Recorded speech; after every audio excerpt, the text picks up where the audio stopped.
નમસ્તે વિદ્યાર્થી મિત્રો, ધોરણ 8 સામાજિક વિજ્ઞાન આપણે પ્રકરણ 1ની આપણે શરૂઆત કરી દીધી છે। અગાઉ આપણે જોઈ ગયા કે પ્રાચીન સમયની અંદર ભારત દેશની અંદર મરી મસાલા, તેજાના સતરાઉ કાપડ, રેશમ, મલમલ વગેરે જેવી ચીજવસ્તુઓની ભારે માંગ રહેતી હતી, જેનો પ્રાચીન સમયની અંદર એનો વ્યાપાર કરતો। ખાસ કરીને યુરોપિયન દેશોમાં વધારે માંગ રહેતી અને યુરોપિયન દેશો ભારત દેશની અંદર વ્યાપાર કરવા માટે આવતા હતા। આપણે જોઈ ગયા કે જે રીતે કોન્સ્ટેન્ટિનોપલ નામનું બંદર તુર્કો એટલે કે તુર્ક મુસ્લિમોએ જીતી લીધું અને એના કારણે ભારત અને યુરોપ વચ્ચેનો વ્યાપાર બંધ થઈ ગયો અને ત્યાર પછી ઘણા બધા સાહસિક વીરોએ ભારતનો જળમાર્ગ શોધવાનો પ્રયત્ન કર્યો। આપણે જોઈ ગયા કે ક્રિસ્ટોફર કોલંબસ એ ભારત દેશ શોધવા માટે નીકળ્યો, પણ આકસ્મિક રીતે અમેરિકાના એક ટાપુ પર પહોંચી ગયો। એ ટાપુને આજે વેસ્ટ ઇન્ડિઝ નામે ઓળખવામાં આવ્યો। ત્યારબાદ ભારત દેશનો જળમાર્ગ વાસ્કો દ ગામાએ શોધ્યો હતો અને આમ પોર્ટુગીઝોની સત્તાથી દમણ, ગોવા, મલાક્કા વગેરે જેવી જગ્યાએ એમના વ્યાપારી કોઠીઓ સ્થાપી હતી, એ અગાઉ આપણે જોઈ ગયા। પણ સાથે સાથે પોર્ટુગીઝ સત્તાનો પણ અંત આવ્યો એ અગાઉના મુદ્દામાં આપણે જોઈ ગયા। હવે આપણે જોવાનું છે ડચ લોકો। ધ્યાન આપજો મિત્રો, પોર્ટુગીઝો ભારતમાં આવ્યા એના 100 વર્ષ બાદ એટલે કે 100 વર્ષ બાદ 16મી સદીના અંત ભાગમાં હોલેન્ડ, આજે આ દેશને નેધરલેન્ડ તરીકે ઓળખવામાં આવે છે અને અહીંયાના જે લોકો છે એને ડચ લોકો કહેવામાં આવે છે અને આ લોકો આપણા ભારત દેશની અંદર વ્યાપાર કરવા માટે આવ્યા।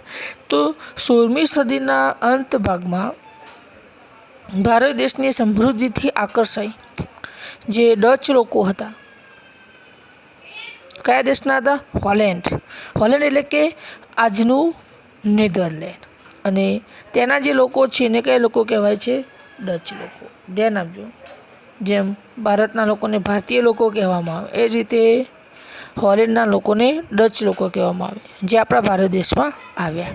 પરીક્ષામાં ખાલી જગ્યામાં પૂછ્યા તમારે કે ડચ લોકો કેના વતની હતા? હોલેન્ડ અથવા નેધરલેન્ડ, બંનેમાંથી તમે કોઈ પણ એક આપણે લખી શકીએ છીએ, હોલેન્ડ અથવા તો હાલનું નેધરલેન્ડ। આ જેને નેધરલેન્ડ કહેવામાં આવે, પ્રાચીન સમયમાં એને હોલેન્ડ તરીકે ઓળખવામાં આવતું હતું। જ્યારે ડચ લોકો ભારતમાં આવ્યા એ સમયે સૌ પ્રથમ પુલિકટ અને મદ્રાસમાં કોઠીઓ સ્થાપી હતી। ધ્યાન આપજો, ડચ લોકોએ સૌ પ્રથમ પુલિકટ અને મદ્રાસની અંદર કોઠીઓ સ્થાપી હતી અને ત્યારબાદ ઈસવીસન 1663 યાદ રાખજો ખાસ મિત્રો, 1663માં એમણે આગ્રામાં કોઠીઓ સ્થાપી। ધ્યાન આપજો, પરીક્ષામાં એક વારંવાર પૂછાય કે ડચ લોકો કેના હતા? હોલેન્ડના। જ્યારે ભારત દેશની અંદર વ્યાપાર કરવા માટે આવ્યા અને એ વેપાર કરવા માટે એમણે સૌ પ્રથમ કઈ જગ્યાએ કોઠીઓ સ્થાપી? તો સૌ પ્રથમ પુલિકટ અને મદ્રાસમાં, યાદ રાખજો ખાસ, પુલિકટ અને મદ્રાસમાં સૌ પ્રથમ કોઠીઓ સ્થાપી હતી અને ત્યારબાદ 1663માં, યાદ રાખજો, 1663માં આગ્રામાં કોઠીઓ સ્થાપી। તો 1663માં આગ્રામાં કોઠીઓ સ્થાપી। પણ જ્યારે ડચ લોકો ભારતમાં આવ્યા એ સમયમાં અંગ્રેજોનું પણ આગમન થઈ ગયું હતું અને એના જ કારણે, ધ્યાન આપજો, એના જ કારણે ડચ લોકો અંગ્રેજોની સામેની સ્પર્ધામાં ટકી શક્યા નહીં અને એમની સત્તાનો શું આવ્યો?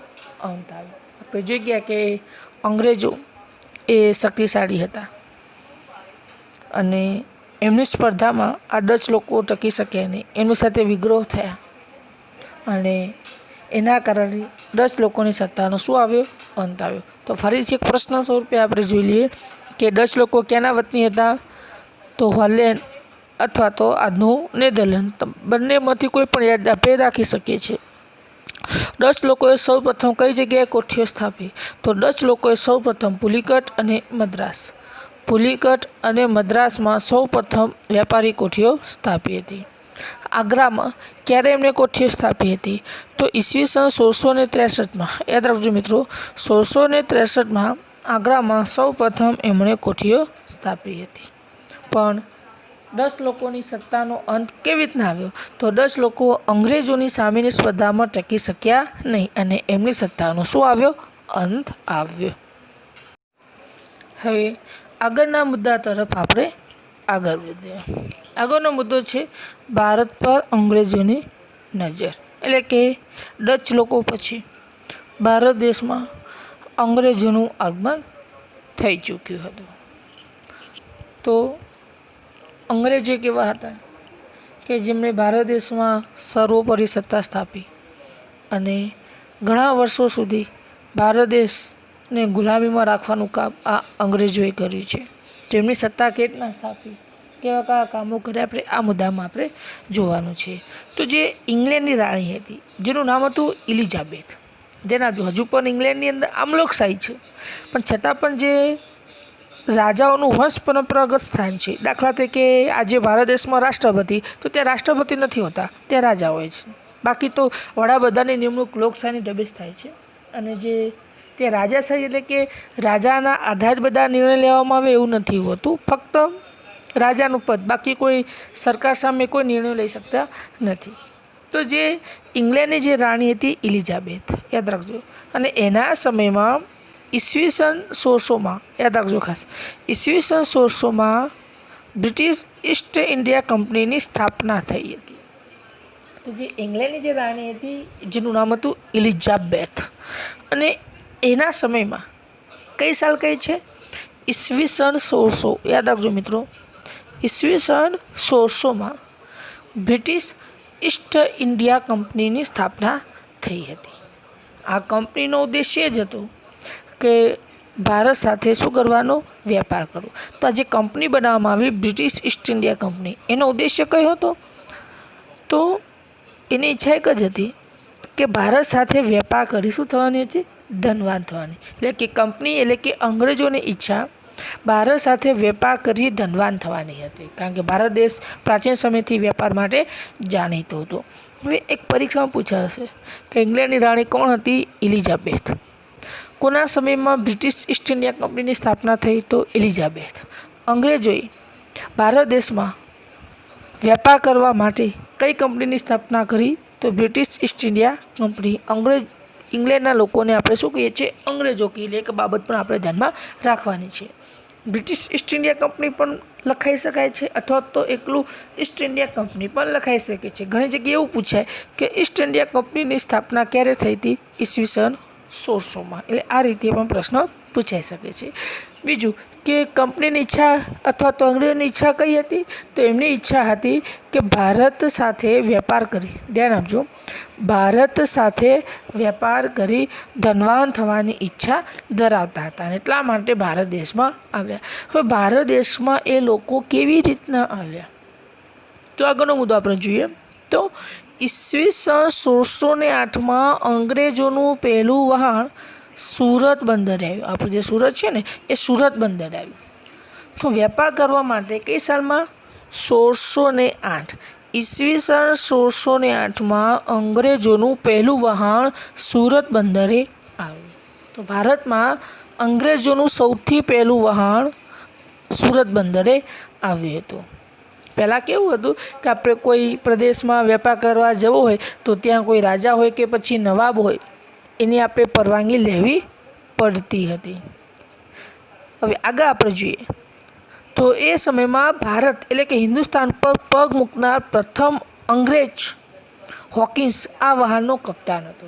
તો જ્યારે સુરત બંદરે અંગ્રેજોનું પહેલું વહાણ આવ્યું, એ વહાણનો કપ્તાન કોણ હતો? હોકિન્સ. ધ્યાન આપજો, અંગ્રેજોના વહાણનો કપ્તાન કોણ હતો? હોકિન્સ હતો, જેમણે ભારતની ધરતી પર સૌ પ્રથમ પગ મૂક્યો હતો. અને એ સમયમાં દિલ્હીની ગાદી ઉપર જહાંગીરનું શાસન હતું. એટલે મેં તમને પહેલાં પણ કહ્યું કે આપણે ભારત દેશમાં કોઈ વેપાર કરવા જવું હોય તો રાજા હોય અથવા તો નવાબ હોય તેની પરવાનગી લેવી પડે.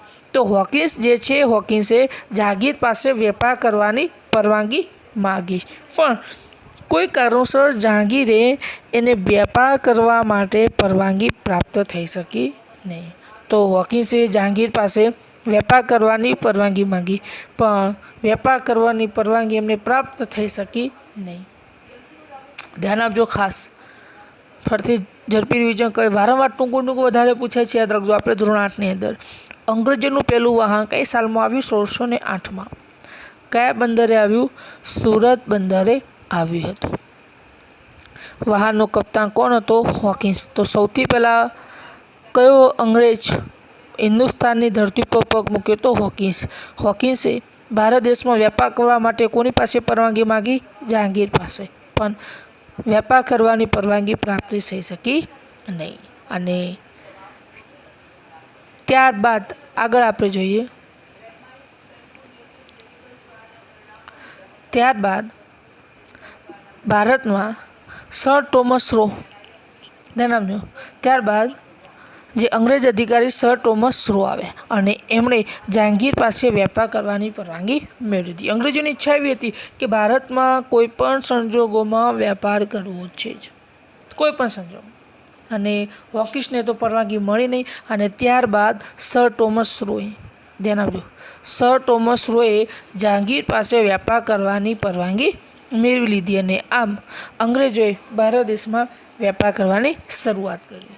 હવે જહાંગીર પછી દિલ્હીની ગાદી ઉપર આવ્યો શાહજહાં. આપણે અગાઉના પેઢીમાં મેં તમને મુગલોની બધી પેઢી વિશે તમને માહિતી આપી હતી.